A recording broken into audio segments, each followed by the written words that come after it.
하나님 말씀 증거하겠습니다. 지난주에 우리 VIP 초청을 하고 온 세대 예배를 드리면서 동일한 본문을 가지고 우리 하나님 은혜를 함께 나누었는데요. 오늘은 43장 1절부터 10절 말씀까지 통해서 또 은혜를 나누는 시간 갖도록 하겠습니다. 이사야서는요, 절망 속에 있는 하나님의 백성들에게 소망을 주는 책입니다. 하나님의 백성들이 하나님을 버리고 또 죄를 지어서 벌을 받았죠. 엄청난 고통을 받았습니다. 자신들의 죄값을 치른 것입니다. 그러나 하나님은 그들을 절대로 버리지 않으셨습니다. 이제 회개하고 돌아오는 그들에게 하나님은 다시 세워주시고 힘을 주시길 원하셨습니다. 오늘 본문도 바로 그런 맥락에서 나온 본문입니다. 하나님은 하나님의 백성에게 말씀하시는 분이십니다. 믿으십니까?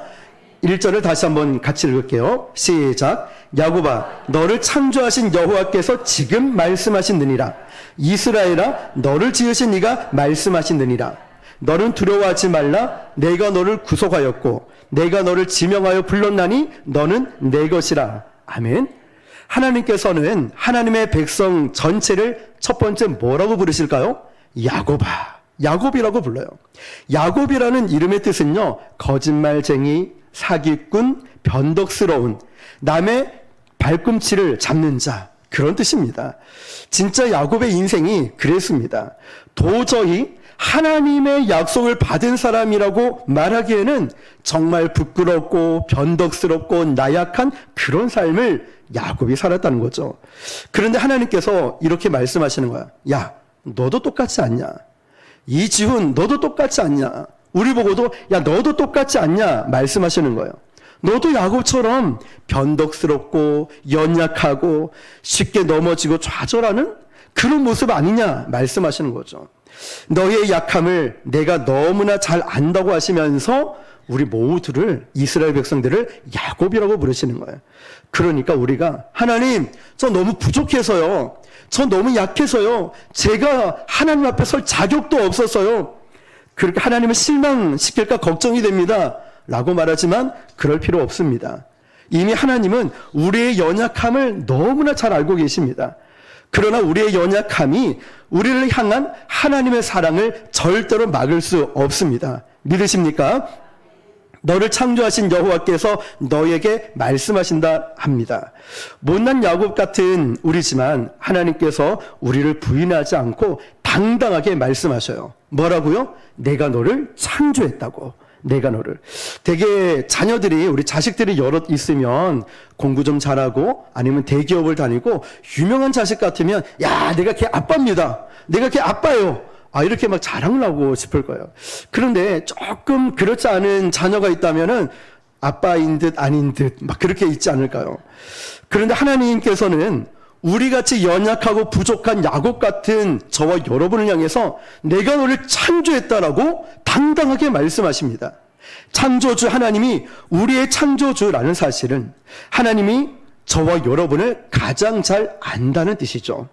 그래서 우리가 고장났을 때는 하나님이 저와 여러분을 가장 잘 고칠 수가 있습니다. 길이 안 보인다라고 하는데 그건 내 수준에서 길이 안 보일 뿐이지 창조주 하나님 수준에서 보면은 반드시 기적 같은 길이 보입니다. 바로 그 하나님께서 지금 말씀하신다는 거예요. 언제요? 지금요. 하나님의 임재는 항상 지금입니다. 지금. 옛날에 하나님이 어떻고 미래의 하나님이 어떻고 이것보다 더 중요한 것은 지금 바로 내 곁에서 말씀하고 계신 분이라는 것입니다. 되게 믿음이 좋으신 분들을 보면은 항상 오늘 지금 경험한 하나님을 간증하고 얘기를 합니다. 옛날에 내가 어떻게 했고 앞으로 하나님이 어떻게 도와주실 거고 내가 믿음이 좋아질 거고, 자, 그건 둘째치고 진짜 믿음이 좋은 사람은 과거가 아닙니다. 예전의 일이 아니라 지금 하나님이 나에게 어떻게 말씀하시는가, 현재 진행형의 하나님을 말하고 있다는 거죠. 지금 내 옆에서 말씀해 주시는 하나님을 간증합니다. 저와 여러분에게도 오늘 지금 이 시간에 우리에게 말씀하시는 하나님이 느껴지시길 축복합니다. 그 하나님께서 야곱아 라고 하시면서 말씀하셨는데 이제 또 두 번째 보니까 뭐라고 부르냐면 이스라엘아, 이름을 바꿔서 불러주십니다. 같은 사람인데 이름이 바뀌었죠. 자, 이스라엘 이름은 하나님께서 야복 강가에서 하나님의 천사와 씨름을 나고 난 다음에 붙여진 이름이죠. 하나님의 천사와 씨름을 나고 나서 야곱은 환도뼈가 부러져서 평생 불구가 됩니다. 그렇지만 그때 하나님은 엘은 하나님의 이름이 담긴 이름이죠. 하나님과 겨루었다는 뜻이에요. 실제로 이긴 게 아니라 하나님이 져주신 거죠. 왜냐하면 이제 야곱의 옛사람은 이제 죽고 변덕스럽고 약한 옛사람은 죽고 믿음의 새 사람으로 시작하는 야곱에게 하나님은 이제 이스라엘을 하면서 부르시면서 말씀하신다는 거예요. 이게 무슨 뜻일까요? 그러니까 하나님께서는요, 우리의 믿음이 약하고 옛날에 부족하고 이런 모습을 살았던 야곱 같은 삶 때도 우리에게 말씀하셨고, 이제 좀 변화가 되어서 옛사람이 죽고 이제 하나님이 주관하는 새 사람이 되었던 이스라엘이 된 우리에게도 말씀하신다는 거죠. 하나님은 우리의 믿음이 올라가면서 똑같은 사람 이 야곱이 이스라엘이 되면서 이런 상황 속에서도 하나님은 계속해서 말씀하시는 분이십니다. 하나님께서 우리에게 언제 말씀하신다 했죠? 지금 말씀하신다는 건 이 사실이 굉장히 중요합니다. 하나님은 말씀을 주실 때요, 자기 자신을 주시는 거거든요. 우리는 말만 하면 다냐 이러지만 하나님은 이 말씀이요, 하나님 자신을 주시는 겁니다. 어떤 절망 속에 있다 할지라도요, 하나님이 말씀을 나에게, 여러분에게 주시고 있다면 여러분에게는 새로운 소망이 열릴 것입니다. 주님 나에게 말씀하여 주십시오. 제가 주님 말씀을 듣겠나이다. 주님을 주신다는 거예요. 주님이 우리와 함께 하신다는 뜻이죠. 다른 사람들의 말은 적당히 넘겨도 좋습니다. 그러나 저와 여러분을 지으신 하나님께서 말씀하실 때는 목숨을 걸고 들어야 돼요. 하나님이 저와 여러분에게 말씀하실 때는 정말 모든 것을 걸고 그 말씀을 붙잡아야 됩니다. 인생을 걸고 들어야 되죠. 그 말씀을 붙잡고 일어나면 우리는 일어날 수가 있습니다. 그 하나님께서 이렇게 말씀하시죠. 너는 두려워하지 말라. 두려워하지 말라. 오늘 본문을 보면 두려워하지 말라는 말씀이 굉장히 자주 등장합니다. 왜냐하면 지금 포로 생활에 돌아오는 이스라엘 백성들 마음이 어떨까요? 밤낮 없이 두려움에 가득 차 있어요. 이제 이게 하루아침에 끝나는 것이 아니라 고통과 사고가 계속 일어나고 날마다 이 트라우마에 시달려 있는 거예요. 내일은 뭐 먹고 살아야 되지? 잠자고 일어나면 이제 어디 가서 또 잠을 자야 되지? 또 새로운 공격, 이방 민족들이 공격해 오면 어떡하지? 이런 밤낮 두려움이 가득 차 있으니까 잠을 자도 자는 것 같지 않아요. 자나 깨나 밥도 잘 넘어가지 않는 상태라는 거예요. 자, 이런 상황. 우리도 그럴 때가 있죠. 잠을 못 자요. 우리도 막 근심 걱정 때문에 아무리 좋은 곳을 가도 그게 눈에 하나도 들어오지 않아요. 근심 걱정 두려움 때문에. 바로 이런 상태에 하나님께서 뭐라고 말씀하십니까? 두려워하지 말라고. 두려워하지 말라. 그러면서 두려워하지 말아야 될 근거를 몇 가지 말씀하시는데, 첫째는 이 말씀하셔요. 내가 너를 구속하였다. 이걸 말씀하셔요. 구속이라는 말은요, 노예시장에서 값을 주고 노예를 산 거예요. 그리고 그 노예를 해방시켰다는 뜻이 구속입니다. 하나님께서 바벨론 포로 생활했던 이스라엘 백성들을 해방시켜 주셨어요. 오늘날 우리를 위해서 하나님은 죄의 포로된 우리를 누구를 십자가에 죽게 하셨죠? 예수님을 십자가에 죽게 하면서 우리 죄값을 대신 치르고 우리를 죄에서 자유함, 해방을 시켜 주셨다는 거예요. 그 하나님께서 이제 또 뭐라고 말씀하시냐면, 내가 너를 지명하여 불렀다. 내가 너를 지명하여. 여러분, 지명하여 불렀다는 것은 나를 정확하게 알고 너의 이름을 불렀다는 거예요.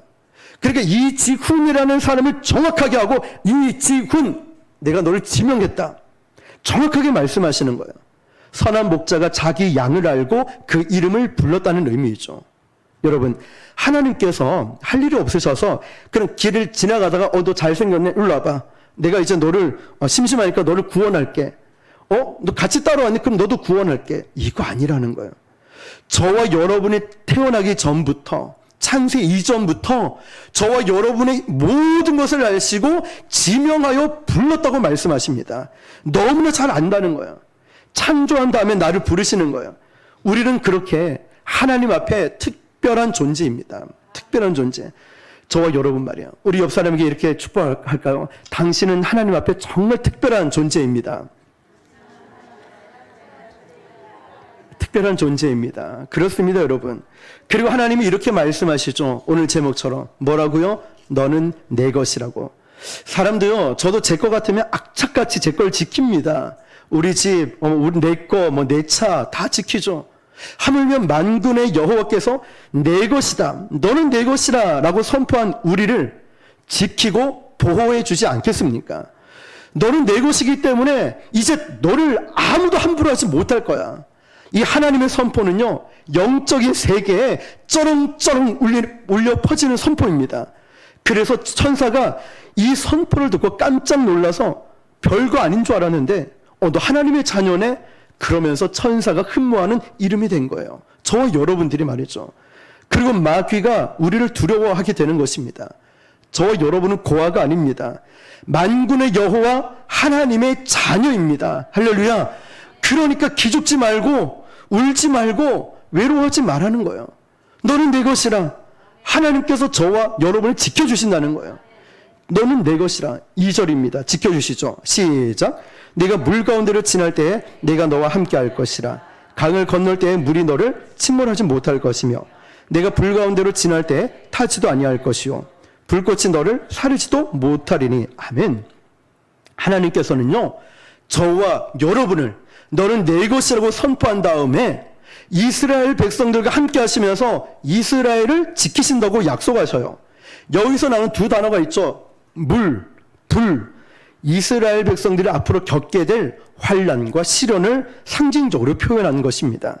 하나님께서는 우리가 물 가운데로 지날 때에도 함께 하시고 우리가 불 가운데로 지날 때도 함께 하십니다. 실제로 이스라엘 백성들은 하나님과 함께 물을 몇 번 지났었죠. 대표적으로 보면 이 이스라엘 백성들이 출애굽하고 나서 홍해, 이 바다 앞에서 하나님이 물을 가르시고 그들을 인도하시고 약속의 땅까지 가죠. 그 직전에 또 어떤 강을 만납니까? 요단강을 만나죠. 요단강, 그것도 건기였지만 우기, 장마철처럼 비가 많이 내리면서 하나님은 또 그 물을 막아주시면서 그 물을 건너도록 인도해 주셨습니다. 이 물 가운데를 지난다는 것은요, 인간적인 힘으로 도저히 벗어날 수 없는 환난, 하나님이 뚫고 그 환난을 하나님께서 우리와 함께 뚫고 인도해 주신다는 것입니다. 보통 고난이 아닌데 그 고난을 하나님께서 인도하신다는 거예요. 불 가운데로 향할 때도 함께 하신다. 실제로 다니엘의 세 친구를 보십시오.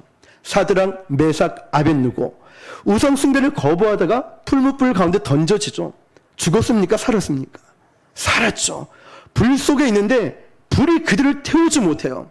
인자 같으신 분, 주님이 그들과 함께 하셨기 때문에 불 가운데 있어도 다 죽지 않았다는 거예요. 이처럼 물처럼 불도 도저히 힘으로 살아남을 수 없는 고난인데 누가 함께 하셨다고요? 하나님께서 함께 하셨다고요. 그러니까 물 같은 고난, 불 같은 고난을 뚫고 나올 수 있다는 거예요.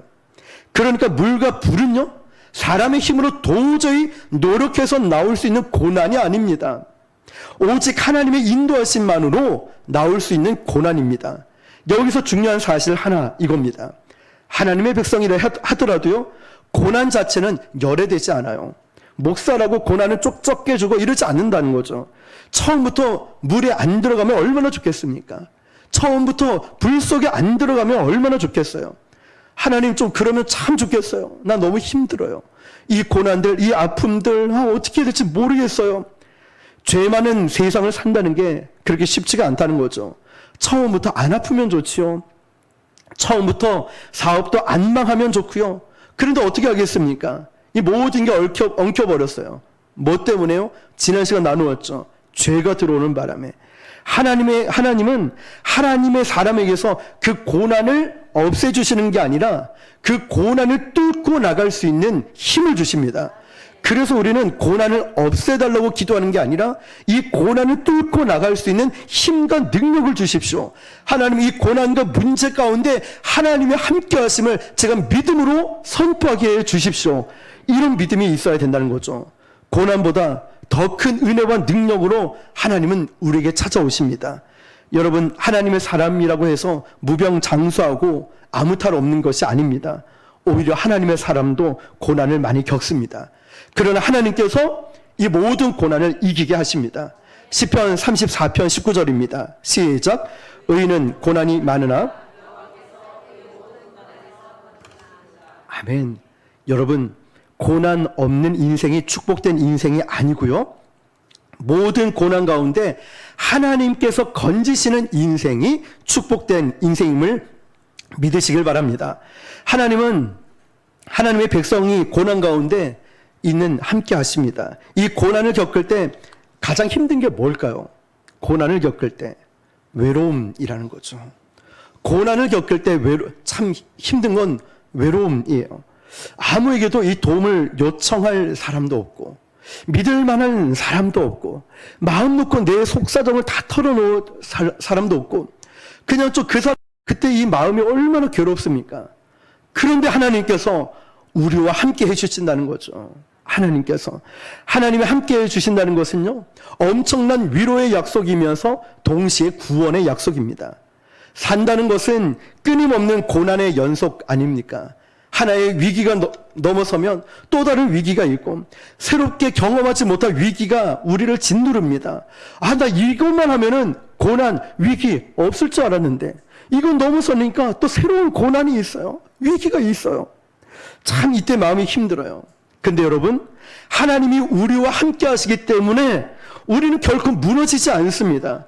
그러니까 힘들더라도 주저앉지 마십시오. 주님이 나와 함께 하심을 믿는다면 어떤 고난이 와도 이길 수 있잖아요. 어떤 역경이 와도 견딜 수 있잖아요. 왜 나만 겪는 고난이냐고 찬양 가사죠. 여러분, 창세기 28장 15절입니다. 시작. 내가 너와 함께 있어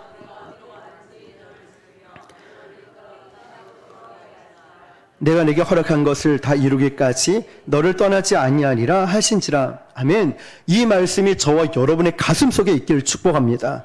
그리고 하나님은 저와 여러분을 정말 사랑하십니다. 3절입니다. 시작.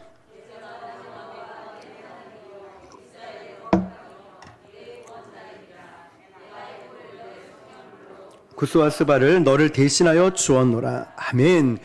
대저 나는 여호와, 누구의 하나님이랬죠? 너의 하나님.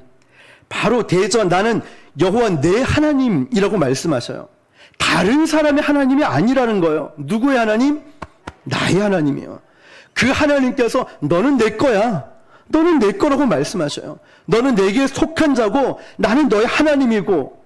그러니까 유명한 사람, 힘 있는 사람, 좀 빽 없다고 서러워하지 말고 두려워하지 말라는 거예요. 내가 너의 빽이 되어주겠다.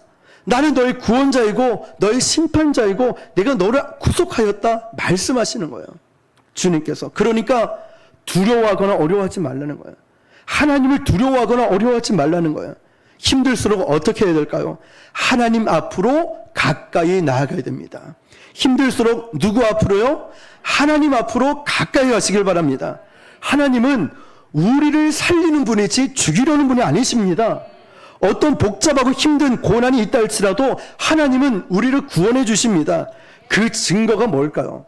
하나님이 나를 위해 치르신 이 대가를 보면 알 수 있죠. 아까 3절 밑에 노란 글씨 읽어볼게요. 시작. 내가 애굽을 너의 속량물로 구스와 스바를 너를 대신하여 주었노라. 아멘. 여러분, 이 말씀 보면 애굽은요, 그 당시에 세계 최강대국 중에 하나였어요. 하나님께서 이스라엘을 구원하기 위해서 엄청난 고가의 속량물을 사용했는데 그 나라가 어디죠? 애굽이에요, 애굽. 지금으로 얘기하면 미국 같은 강대국을 의미한다는 거죠. 그러니까 이게 어떤 거냐면 미국을 다 희생을 시켜서 아주 작은 나라인 한국을 살린다는 뜻이에요. 이건 상식적으로 이해가 안 되는 거예요. 보통 우리는 대를 위해서 소를 희생하죠. 크고 중요한 것을 위해 중요하지 않은 것은 다 없애버리고 희생을 지킵니다. 상식적으로 하자면 이렇게 돼야 되죠. 애굽을 위해서 야 너희들 이스라엘 백성들 너희가 희생해야 돼.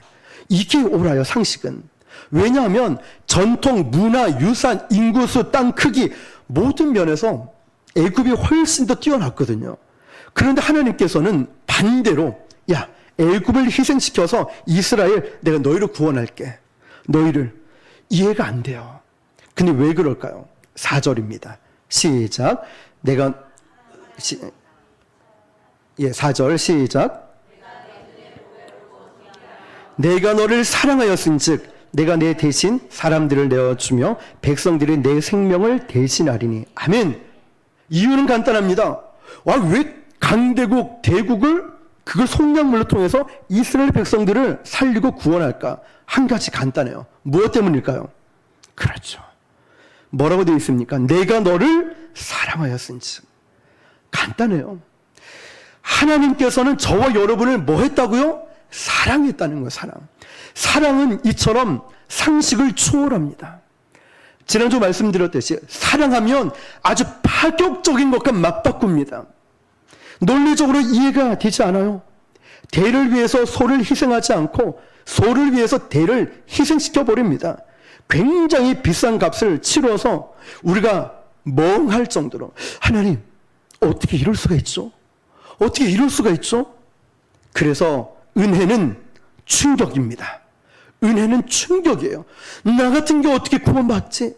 나 같은 게 어떻게 쓰임받지? 나 같은 게 어떻게 목사가 되지? 나 같은 게 어떻게 직분자가 되며 나 같은 게 어떻게 하나님 자녀가 될 수 있지? 은혜는 충격이라는 거예요. 어떻게 이런 일이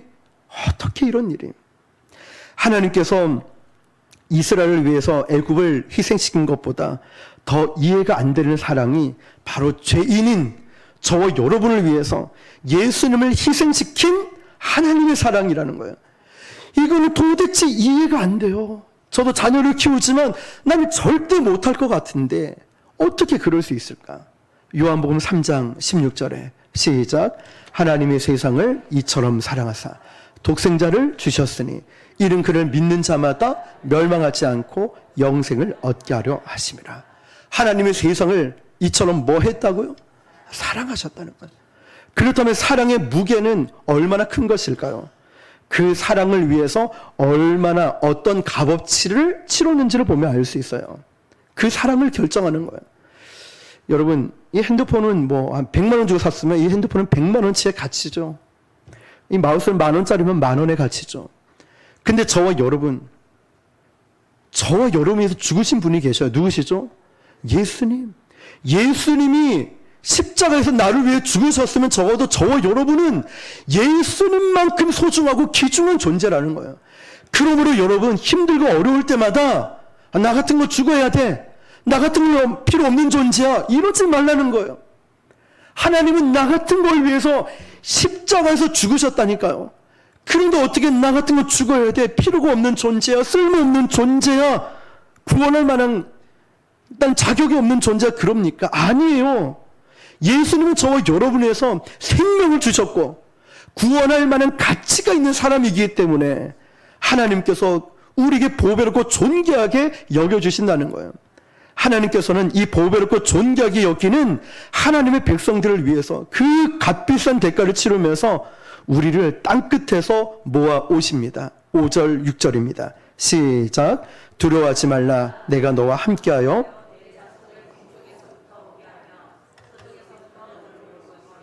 내가 북쪽에게 이르기를 내놓으라. 남쪽에게 이르기를 가둬두지 말라. 내 아들들을 먼 곳에서 이끌며 내 딸들을 땅끝에서 오게 하며. 아멘.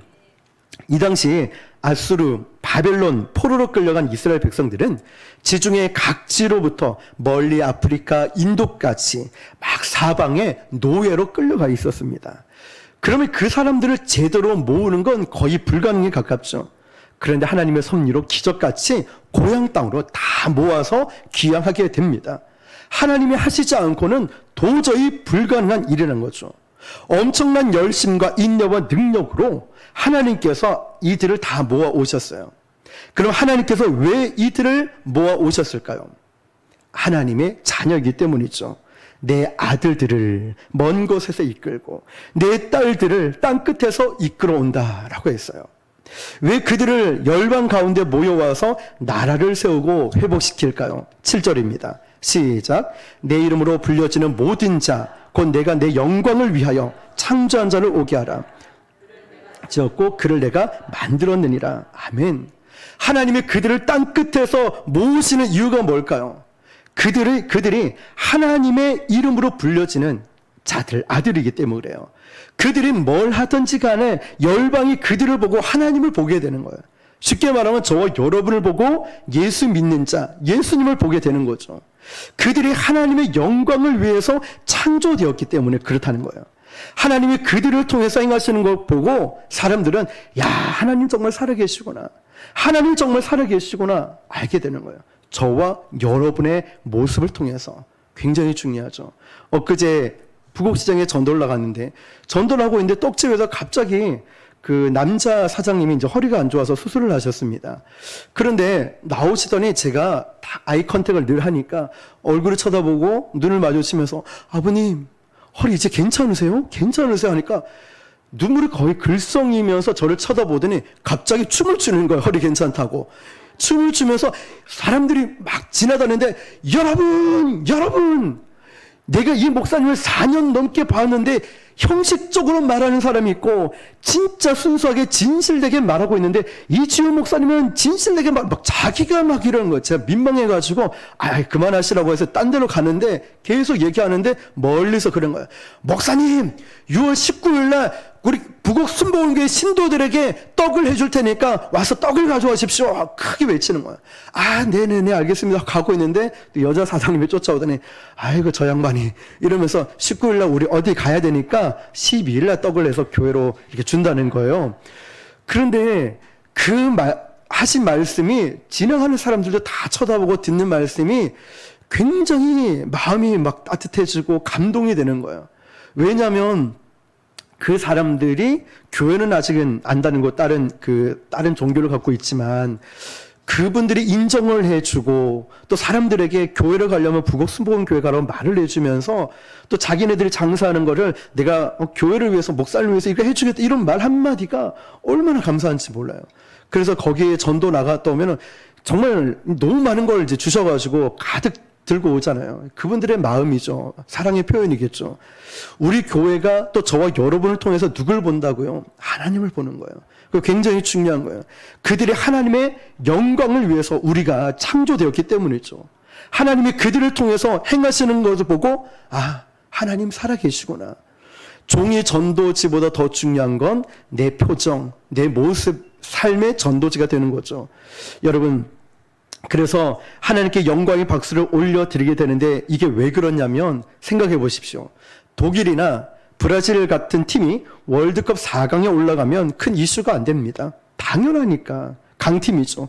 이 정도는 가야지. 그런데 한국이 4강 올라가면 세계가 막 뒤집어지죠. 이거 판정이 잘못된 거 아니냐 이러면서. 이렇게 애굽이나 바벨론 같은 나라들은요 하나님이 택하셔서 사용하시면 이건 큰 이슈가 안 돼요. 어차피 그 강대국들은 택할 만한 조건이 있거든요. 자격이. 그러나 자꾸 보잘것없는 이스라엘을 하나님이 택하시고 부르시고 회복을 시킨다는 건 정말 기절할 만한 일인 거예요. 불가능한 일이라는 거죠. 그런데 하나님이 그런 일을 행하시는 거예요. 하나님께서 우리 같은 죄인들을 구원하셔서 천지 사방에 모아주셔서 하나의 교회 공동체를 만들어주셨어요. 그런데 그 이유가 있다는 거죠. 우리가 잘나서가 아닙니다. 우리가 잘나서가 절대 아니라는 거죠. 우리의 부족함을, 연약함을 하나님의 강함으로 메꿔주셔서 우리를 하나님의 증인으로 택하고 세우기 위함이라는 거예요. 10절입니다. 시작. 나 여호와가 말하노라 너희는 나의 증인 나의 종으로 택함을 입었나니 이는 너희가 나를 알고 믿으며 그인 줄 깨닫게 하려 함이라. 나의 전에 지음을 받은 신이 없었느니라. 나의 후에도 없으리라. 아멘. 하나님께서 저와 여러분을 무엇으로 부르셨다 했죠? 증인. 그래요. 증인은 선생님이 아니에요. 책으로 읽고 배워서 지식을 전달하는 선생님이 아니라는 거예요. 증인은 눈으로 보고 듣고 몸으로 체험한 걸 그대로 전하는 사람이 증인입니다. 그래서 증인은 딱 만나보면 느낌이 벌써 다릅니다. 얼마 전에 강원도 동해에 산불이 크게 일어났었죠. 저는 뉴스로 볼 때는 심각하네. 큰일이네. 그런데 거기 지나가다가 경험한 사람의 얘기를 들어보니까 지옥이 따로 없대요. 얼마나 리얼하게 말을 하는지 제가 너무 무섭더라고요. 사방이 불바다가 돼가지고 지나가지를 못하겠대요. 뉴스로 보는 것과 실제로 경험한 사람 이야기를 들어보니까 천지 차이라는 거예요. 12사도는 예수님을 체험했죠. 그들이 예수님을 전할 때는 달랐습니다. 오늘도 우리는 성령님을 통해서 예수님을 체험합니다. 지식적으로 예수님 만난 사람과 내 영혼이 부서지면서 살아계신 예수 그리스도를 영접한 사람은 벌써부터 느낌이 다릅니다. 저와 여러분은 예수님을 가슴으로 체험한 증인입니다. 하나님께서 저와 여러분을 나의 증인이라고 말씀하셔요. 우리 모두는 주님의 증인입니다. 그래서 증인은 자기가 중요하지 않고 누가 중요할까요? 그렇죠. 예수님이 중요한 거예요. 마태, 누가 요한복음을 읽으면 마태, 누가 요한을 생각하지 않고 그들이 증언한 누구만 생각할까요? 예수님만 생각나는 거예요.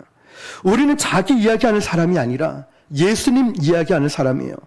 교회에서 모든 대화의 핵심은 사람이 아니라 예수님이어야 합니다. 우리는 안지나 서나 당신 생각이 아니라 안지나 서나 누구 생각이요? 예수님 생각이어야 돼요. 타계한 코카콜라 회장은 자기 몸에 흐르는 건 피가 아니라 코카콜라라고 했듯이 우리 몸에 흐르는 건 내 피가 아니라 예수 그리스도가 계셔야 됩니다. 안지나 서나 예수님 생각, 아침이나 저녁이나 점심때나 예수님을 생각하고 예수님이 가득 차 있어서 꼭 찌르기만 해도 그냥 예수님의 이름이 나오는 사람, 그 사람이 증인이라는 거죠. 이 증인이라는 헬라어 뜻은요, 순교자라는 뜻입니다. 증인은 목숨을 걸어야 되거든요. 왜냐하면 이 증인은 가서 예수님을 전할 때마다 엄청난 하나님의 역사가 일어나는 걸 알기 때문에 마귀가 가만히 두지 않아요. 성령 받고 하나님의 일을 좀 하려고 그러면 어떤 교회는 가만히 두지 않아요. 전도를 하고 기도하고 말씀을 가르치며 열심히 주의 교회를 세워나가려고 하면 이 마귀가 가만히 두지 않아요. 여기서 터지고 저기서 터지고 그 교회를 계속 공격해 옵니다. 이 공격을 견디면서 뚫고 나가는 것이 바로 하나님의 증인입니다. 믿으십니까?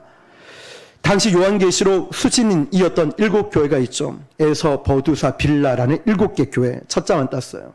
만신창이가 된 거예요. 안에서부터 교회가 내부 분열이 일어난 거예요. 이단들의 공격, 외부로부터 로마의 핍박, 그 상처가 막 찢겨지고 있었어요. 결국 그들은 그렇지만 증인으로서의 삶을 포기하지 않았다는 거예요. 오히려 믿음의 야성을 잃어버리지 않았어요. 핍박이 오고 공격이 올 때마다 난 여기서 넘어지지 않는다. 마귀에게 지지 않는다. 난 쓰러지지 않는다. 그래서 가난하고 핍박을 받았지만 영적으로는 살아있었다는 거예요. 오늘날 우리에게 이 증인의 기백이 다시 필요한 줄 믿습니다. 내 안에 하나님이 주시는 이 증인의 삶 말이에요. 근데 이 증인의 삶은요, 하나님이 주시는 특별한 영적인 위로가 있습니다. 우리가 하나님의 길을 가다가 주의 일을 하다가 사역을 하다가 사명자의 길을 가다가 이렇게 여러 가지 고난에 부딪힐 때 그 증인에게는 하나님의 위로의 소리가 들립니다. 너는 버림받지 않았어. 내가 너를 가슴에 품고 내가 너를 지켜줄 거야. 그러니까 너 서러워하지 마. 포기하지 마. 도망가지 말고 그 자리 잘 지켜. 조금만 더 견뎌. 승리가 바로 앞에 있다. 네가 죽도록 충성해. 생명의 면류관을 내가 너에게 줄 거야. 이 하나님의 위로와 사랑 확신할 때 우리는 하나님의 증인으로서 또 하나님의 증인된 교회는 지친 무릎에 다시 힘을 주시면서 일어설 수 있을 것입니다. 우리가 이 자리에서 믿음의 경주를 그만두고 도망하는 거 마귀가 원하는 거죠. 우리는 그럴 수 없습니다. 무엇과도 바꿀 줄 않겠다는 이 열심, 목숨을 걸고 기도하면서 다시 하나님 앞에 엎드리면 됩니다. 목숨을 건 증인의 삶, 그것은 바로 어디서부터 시작되냐? 기도하려고 꿇은 무릎에서부터 시작되는 거예요. 우리가 사명자의 길을, 증인의 삶을 어떻게 힘있게 갈 수 있느냐? 그 출발은 다른 게 아니에요. 무릎 꿇은 기도의 무릎부터, 기도부터 시작된다는 거예요. 상처 입고 지쳤더라도요, 결코 영적 사명의 자리를 떠나지 않겠다는 마음으로 주님의 손을 온전히 잡고 있을 때 우리는, 저와 여러분은 하나님의 위로하심을 체험하게 될 것입니다. 이 증인을 향한 하나님의 목적이 참 신비로워요. 10절 마지막 한 번 더 읽어볼게요. 시작. 나 여호와가 말하노라. 너희는 나의 증인, 나의 종으로 택함을 입었나니 이는 너희가 나를 알고 믿으며 내가 그인 줄 깨닫게 하려 함이라. 나의 전에 지음을 받은 신이 없었느니라. 나의 후에도 없으리라. 아멘. 여러분 잘 보세요. 얼핏 보면 이게 이해가 안 돼요. 왜냐? 하나님께서 우리를 증인으로 택했으면 목적이 뭘까요? 일을 시켜야죠. 사역을 줘야죠. 일을 하도록. 그런데 내가 나의 종으로 택했으니, 자, 이제 너를 찬양팀으로 시키겠다. 이제 너를 교사로 시키겠다. 이제 너를 셀 리더로 시키겠다. 자, 이제 내가 너를 나의 종으로 택했으니까 너를 목회자로 쓰겠다. 이게 나와야 정상이에요. 내가 너를 뭐 아프리카 선교사로 보내겠다 등등. 이런 목적이 나와야 되는 게 정상이에요. 그런데 내가 너를 종으로 택했다라고 말하면서, 증인으로 택했다라고 말하면서 목적이 일이 아니었다는 사실. 뭐냐?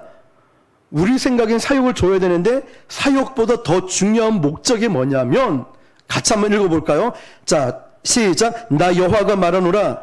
너희는 나의 증인, 나의 종으로 택함을 입었나니 이는 너희가 나를 알고 믿으며 내가 그인 줄 깨닫게 하려 함이라. 아멘. 여기까지. 자, 하나님께서 사역을 주신 것이 아니라 더 중요한 목적이 뭐냐? 하나님을 알고 믿으며 그 하나님이 누구신지를 제대로 깨닫게 하려는 것. 이게 목적이라는 거예요. 이게 제일 중요한 거예요. 우리는 이런 생각할 수 있죠. 아니, 내가 예수 믿고 구원 받았는데 하나님의 자녀가 됐고 나는 교회를 지금 뭐 몇십 년 다녔는데, 내가 직분이 높은데, 또 나는 목사인데 신학도 다 했는데, 이런 생각이 드는 거예요. 근데 뭘 또 하나님을 알고 뭘 또 제대로 깨닫게 하려는 거지? 하나님 날 못 믿으신 건가?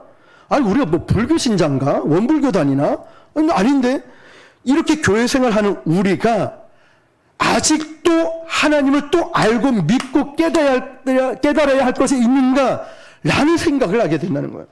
근데 여기에 하나님이 깊으신 뜻이 있다는 거예요. 여러분, 우리가 교회를 조금 오래 다니면은 하나님을 좀 잘 안다고 생각을 합니다. 그런데 실제로는 잘 몰라요. 우리는 종교적 형식 관습에 익숙해져 있을 뿐인 거예요. 평생 바다에서 고기를 잡아온 어부가요, 매일 바다가 새롭다고 합니다.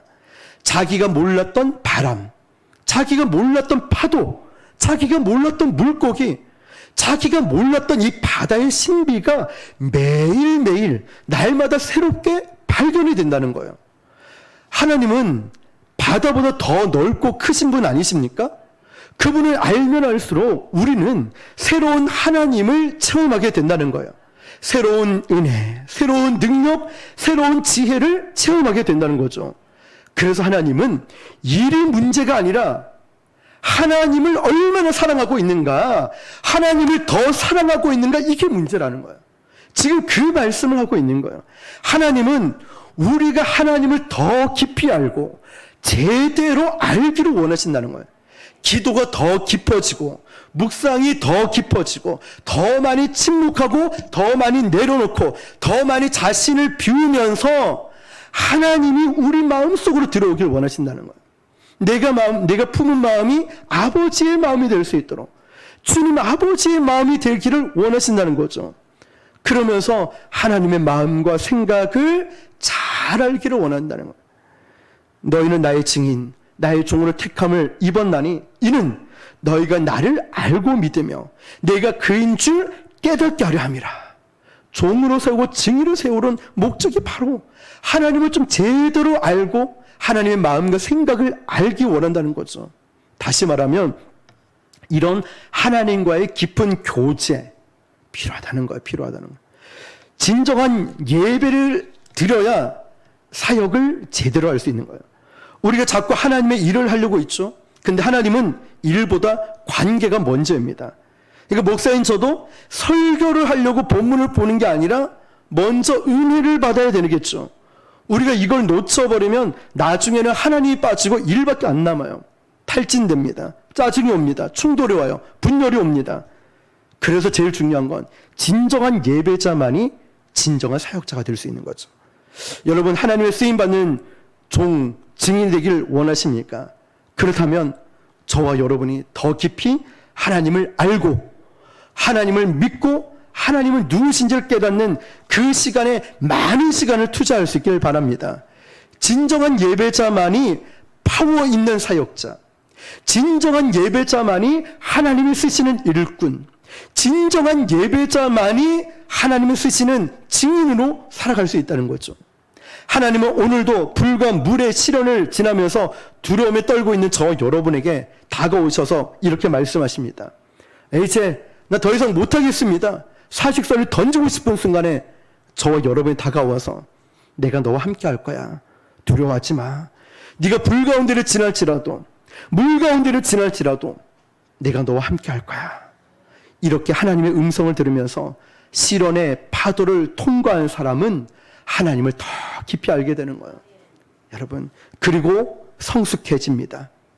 실수 안 하는 완벽한 사람이 하나님의 종이 되고 증인이 되는 게 아니라 약속과 실수투성이지만 이렇게 고난의 풀무불 속에서 독해지는 것이 아니라 오직 하나님의 임재 가운데 들어가는 사람, 영적인 독소가 빠지면서 하나님을 깊이 체험한 사람이 바로 하나님의 종, 하나님의 증인이 되는 거예요. 이런 고난들, 어려움들, 아픔들, 여기서 영적인 독소들이 깨지는 거예요. 그러면서 내 안에 한 가지, 예수님만 남는 거예요. 나는 온데간데 없는 증인의 삶, 내 얘기가 아니죠. 누구 자랑이 아니라 내 안에 계신 예수님만 남게 되는 거예요. 저와 여러분도 부족하지만 그렇게 하나님이 만지시는 하나님의 증인, 하나님의 종이 되길 바랍니다. 그 주님께서 이렇게 말씀하셔요. 너는 내 것이라고. 너는 내 것이라고. 내가 너를 지켜주고 내가 너를 보호하고 내가 너를 인도하고 내가 너와 함께 하겠다고. 그러니까 두려워하지 마. 너는 아무것도 아닌 존재가 아니라 오다 가다가 우연히 택함받은 게 아니라 내가 너를 지명하여 불렀다고. 내가 너를 사랑한다고. 그리고 내가 너를 지켜주고 내가 너를 나의 증인으로 쓸 텐데 나를 잘 알으라고. 그렇게 말씀하시는 거예요. 오늘 저와 여러분도 이 말씀을 붙들고 주님, 저는 아무것도 아닌 존재가 아니라 하나님의 그 귀한 사랑을 받은 특별한 존재임을 깨닫고 이제 주님 더 의지하며 이 땅을 증인으로 살아가겠습니다. 저를 인도해 주십시오. 믿음으로 날마다 확신하고 선포하는 저와 여러분 되시길 주님의 이름으로 축원합니다. 기도하겠습니다.